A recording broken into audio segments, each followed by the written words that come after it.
All right. Okay, so we're going to use that using area. Okay. We are going to go from -1 to 4. This is -1. This is 4. You can count. Okay. And this is the function f of x equals 3. So that's why this technically would be this if we were doing it when we come back to do it mathematically as opposed to area. Okay. So this right here is what shape? A rectangle. I know everybody in this room knows how to find the area of a rectangle. How do we find it? Length times width. So the length and the width is, what's my length? 5. And my width is 3. So my definite integral should be 15. I'm just going to write it here, and then we're going to come back and do it mathematically after we do the next one. Okay? All right, we got another one. F of x is x plus 1 this time, so we're actually going from, is that a 1 really? Okay, I thought it was. I didn't think it changed that. X plus 1 f dx. Okay. What do we have now? What shape is this? Triangle. How do you find the triangle? 1/2 BH. All right. What's my B? Again, it's 5. What's my height? I got to do 4 plus 1, which is also 5. Okay? So what is my exact area? 12.5. And that should be my exact integral when I do that. Okay?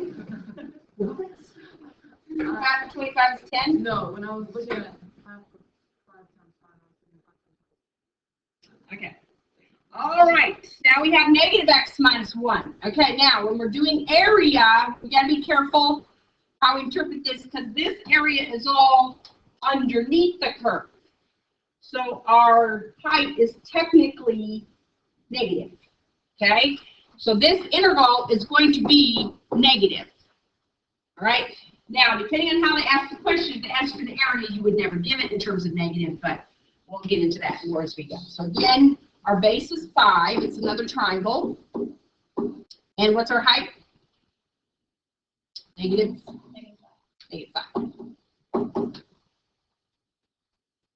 Is it really? No. Doesn't. Yeah. It's just smaller on the line. I'm looking for -4 minus 1. Yeah, it doesn't look like it is, but it must have just been a different scale. Okay, so again, because it's underneath the x-axis, the area is negative. Okay? Again, that interpretation, you gotta just be careful about that. All right, so that's how we do find areas. And that is nice. Of course, could have done the Riemann sums, but why? When it's a perfect geometric area, there's a way of doing rectangles to estimate when we actually find it. Just estimate. Okay. All right. So let's mathematically. This is how you do an integral. Okay. F, of course, is continuous always on the interval a to b. So if it's not continuous here, we have a problem because we can't really find the integral. Okay, A is the lower bound, just like it was in your Riemann sum. B is your upper bound. It certainly makes sense to put your upper up and your lower low, right? Okay, now remember the integral from A to B of f of x dx is how you'd read that. Okay, this is a definite integral because we're definitely just talking about from here to here. Remember, indefinite, we didn't have any numbers here, okay? We are going to talk about big F of B minus big F of A, okay? F, remember, is the antiderivative like you found today. So that is just going to be a continuation of what you did today with a little twist. Okay, so we're going to try these, then we'll go back. And this notation is just upward. So I'm going to show you how to do it, but I'll do it according to that. All right, so first of all, this is little f. Tell me what big F is, as in the antiderivative. E to the x plus c, okay? All right? So then, if we're going to follow this, then we're going to take the big F of 3 minus the big F of 1. Right? We're going to follow this. Big F of 3, that means plug in 3 for big F into big F. So that's e to the 3 plus c. Okay. What's the F of 1? E plus c. Okay. When I subtract e. Okay. So this is what I'm going to put over here. E to the 3rd plus c minus e plus d. Okay? If you try to use this notation over here, it's just messy, and I'm going to show you how to do it in one step without like, okay, now I'm over here, come on back. Okay, so what does that equal? What? Thank you. The c's cancel.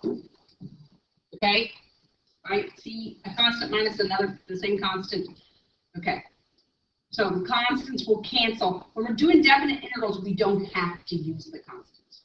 We can just like forget it. That's a little dangerous because then you forget it always. So it's up to you. All right. So here's my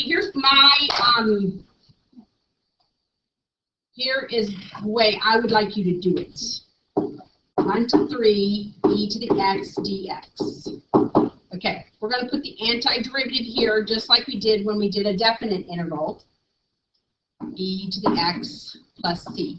And eventually down the road, if you want to forget the c, it's totally fine. Okay, so you're going to put it in brackets, and you're going to put a 1 here, and you're going to put a 3 here. Okay, so this is your antiderivative sitting in here. Antiderivative of this guy. All right, because you're going to find that. You did that today. Mary Grace's here. She found the antiderivative and she wrote it right here. So that's a natural kind of thing from what you're already used to just in one day. Integral, antiderivative. Okay. So, and some people will use just one arm bracket also, and that's fine. You'll see that too. Okay, it's up to you. All right. I kind of like the 2 just because it kind of keeps it in its little group. Okay, now you have to take this, plug it in, e to the 3rd. I'm going to know the c is going to cancel, minus, plug it in here, and I'm done. Okay? So rather than find the f, plug it in, pull it back in here, we're just going to find the antiderivative, put your upper and your lower bound here, but remember you always start at the top. Top minus bottom. Okay. Okay, so now we're going to go back and do those other ones with using the definite integral and that kind of relationship. So ready? Anybody have a question? Yes, go ahead. So just doing it like that, how did you get your answer? Like, was there just a way that you looked at it? No, I just plugged in my 3, e to the x, right there. I know my c is going to cancel, so I didn't even bother with that. Typically, I wouldn't even write that. So I take e to the 3rd minus e to the 1st, done. Yes. We know it's minus from this. That's where that comes from. Okay. But sometimes I start with that notation, and then it's like, why did you even use that notation if you don't really want it? It's just messy. But that's where it comes from. Okay? Yes.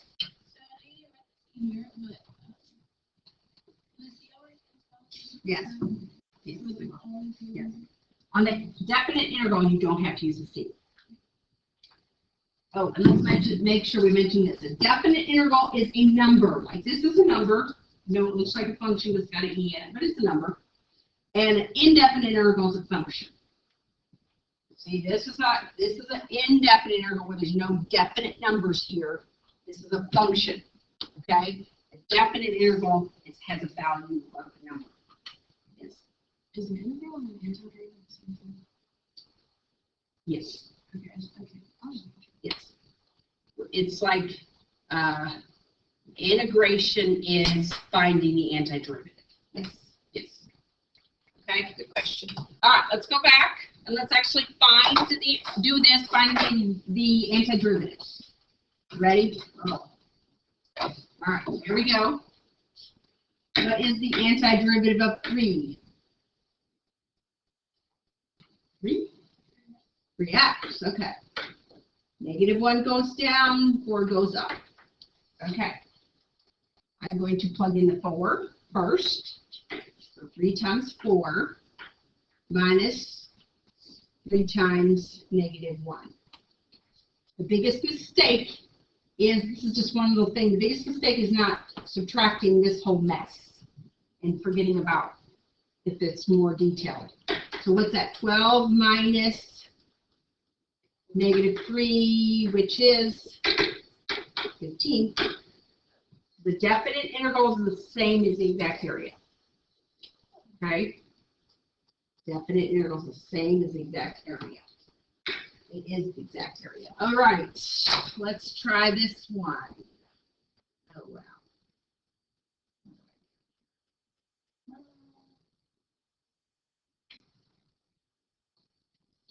Just easier to rewrite it, I suppose. All right. -1 to 4 of x plus 1 dx. All right. Antiderivative. What is it? 1/2 x squared plus x. You can leave off the c. The c is going to cancel anyway. Just leave it off. Make it easier on yourself. The 4 stays up. The -1. Okay. Now we're going to do the subtraction. A little bit more involved. So I'm going to put in 1/2 4 squared. Get my eraser. Plus 4 minus 1/2 -1 squared plus -1. I just made a mistake. Very common mistake. What was it? That's right. This -1 back here is not going to be a -1 if I subtract it. Okay, that's the biggest mistake on your definite intervals. All right. Okay, 16, half 16 is 8. 8 plus 4 is, okay. -1 squared is 1. Half of 1 is half. Half plus a -1 is -1/2, right? And 12 minus a -1/2 is exactly 12.5, which is what we had when we did the area. Okay. When we do the definite interval, we're hopefully going to get a -12.5. All right, let's check it out here. All right. From -1 to 4 of -x minus 1 dx. All right, antiderivative is what? So, -1/2 x squared minus x. okay, -1 to 4. Right. All right, we'll plug in. We already did this once, but we'll just do it again. 4 squared minus 4. You can group that, but it doesn't have to be grouped because it doesn't matter. But the last definitely get your group. Squared minus -1. Okay, if you want to take it out of the parentheses, you got to distribute. So what is that? -8 minus 4 is -12, right? Minus negative. That's positive 1/2, right? There's your -12.5, which is what you knew you wanted to end up with. Okay? So you've got a lot of ways to determine the area under the curve. You got your Riemann sum program. You've got your definite interval involving the antiderivative. You've got geometric. Don't forget about that. If it's a simple geometric curve, do it.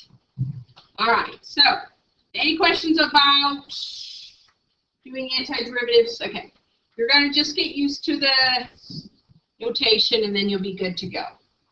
Pi over 2 got left behind here. Okay, so we're looking for the area under the cosine curve from 0 to pi over 2. All right, cosine curve, we're just doing all those beautiful sinusoids in pre-cal right now. Cosine curve looks like this, right? Where we're up here at 1 and down here at -1. I didn't do very good with my scale. The end of a period is 2 pi. So this is pi. So this is what? Pi over 2. So that's the area we are talking about from 0 to pi over 2. Okay? All right, so tell me something you know about that area. Positive or negative? Positive, because it's above, all of it is above the x-axis, so it should be totally positive. Okay, so find the area, we're going to find a interval. What's my lower bound? 0. Upper bound is 2, and the function is cosine x dx. Okay. Dx is kind of a notation thing, just reminds you that that's a derivative sitting in there. Okay, so we want an antiderivative. What's my antiderivative, Claire? Sine x. Sine x. Very good. Derivative of that is that. That's what we want. 0 pi over 2. Okay.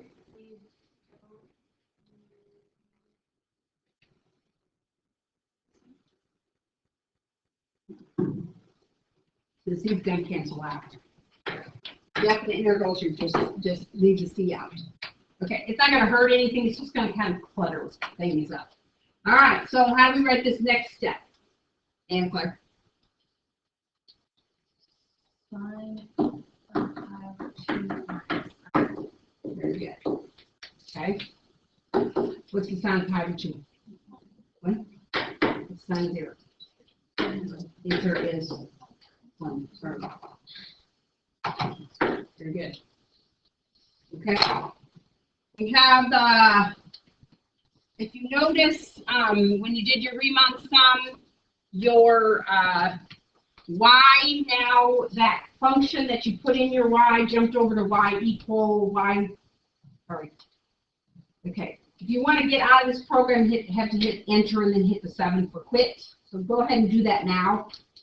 And then hit y equals, and notice that was our equation, 5x squared minus 2.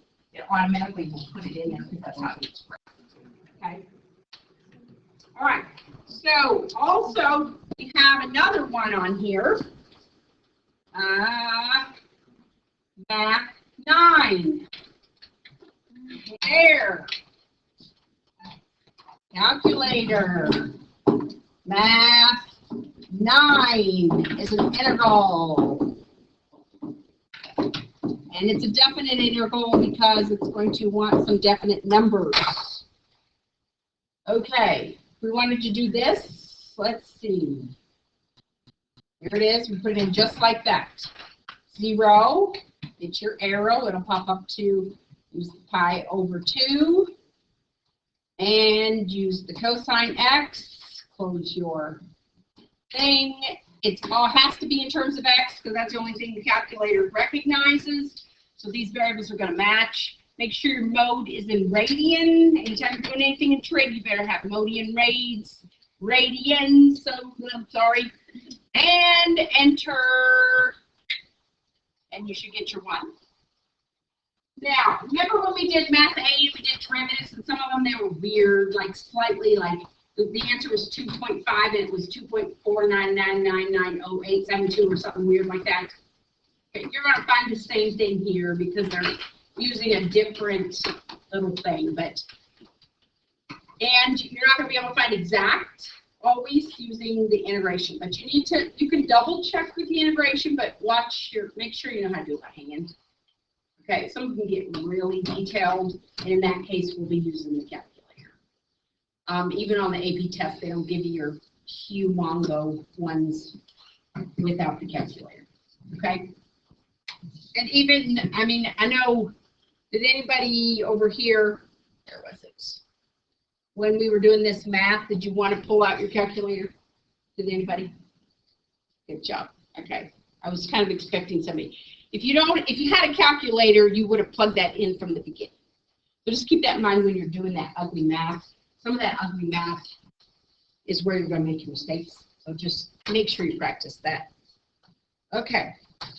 All right. So let's do this. Find the thing here. So we're going from 0 to 2. The area, we're going to have this area covered. We're going to have this area covered.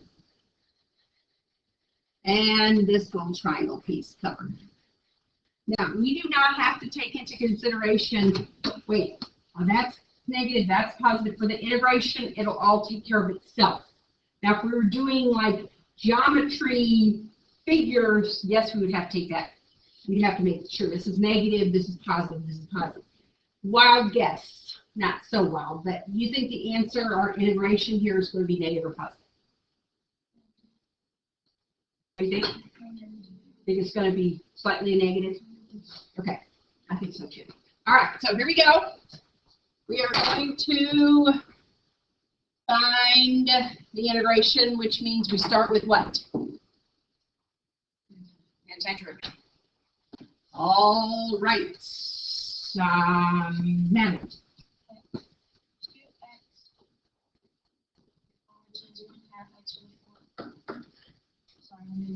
No, that's good. That's what all of us would do. Minus 6x squared, which is 3x squared. Okay. And then that'd be 3 times inverse. Let's see. I think Tangent. yeah, inverse tangent.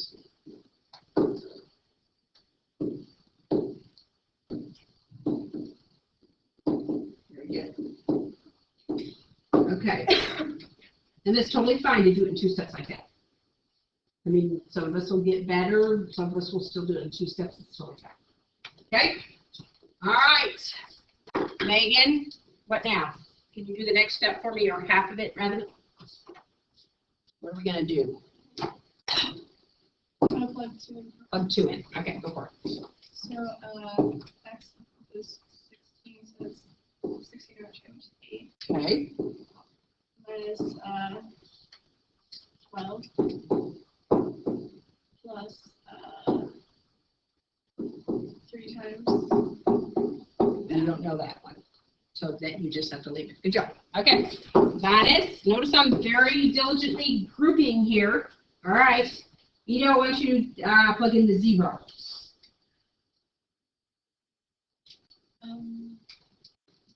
It's only 3 tangent. So 0 minus 0 plus 3 tangent 0, which is, you know what that is? Do you know inverse tangent 0? So this is all 0. All right, so that's nice.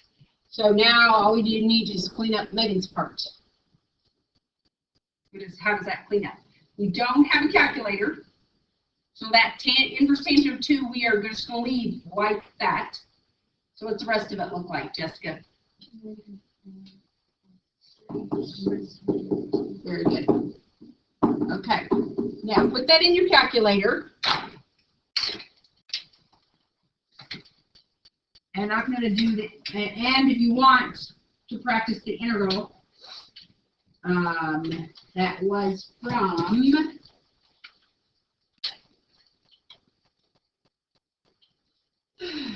0 to, we said it was, see that's hard to see if it's negative, but 2x to the third minus 6x plus 3 over x squared plus 1 x. Is that what you got when you did -4 plus inverse tangent of 2? What did I do? Oh, duh. Okay, sorry. Short-term memory is just gone. Hey, Emma. I was doing the test and study, and I'm confused on the question, and I asked this to her, and she's confused on it too. So, Okay. And maybe just the confusing question. Hold on.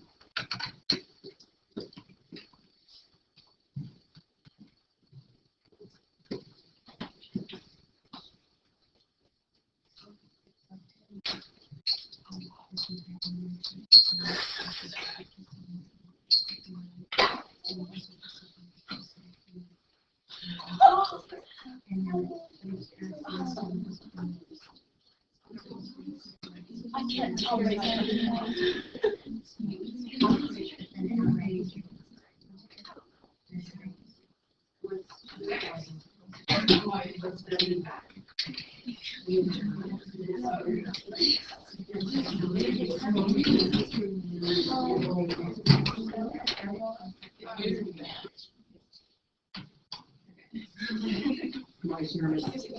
Okay, and then again, if you want the exact number, that's it. So what was it? -0.679. Okay. And we said it was negative. So that whole interpretation means, tell me why that is negative and what would you say?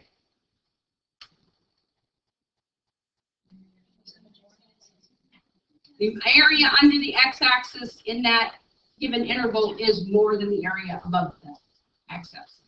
Okay? Good job. Yes? How did you know like where the shape on the graph? Because I went from 0 to 2, and that was the graph in between the x-axis and the curve. That's an excellent question, because I just kind of did that, didn't I? All right, here's my curve. All right, I'm stopping at 2, just like if I was think about how you're doing your Riemann sum. I stop at 2, I stop at 0, and then I grab the areas in between that and this. So that's why. Yes. It's always, and that's an excellent question. I should have explained that. Yes, the area is always found whatever is in between the curve and the x-axis. Okay. Good question. All righty then. Let's. Why don't you go ahead and do these 3 over here, real quick, and see how you do. The last 3? Yes, those 4. Sorry, 4. Yep, they're in there. Go ahead and do those, and then we'll talk about the other 4.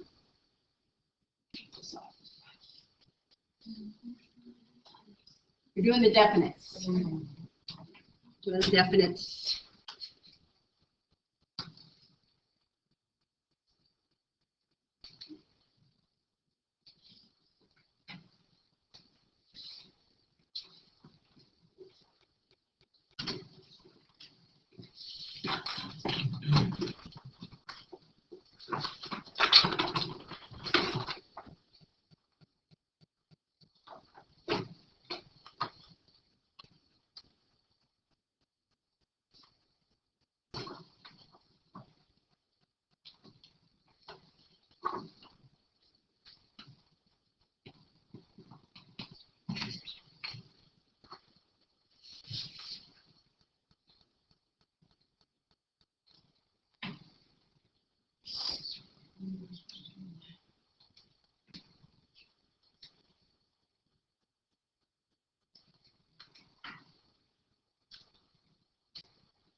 1 over 2 times 1 over x, right?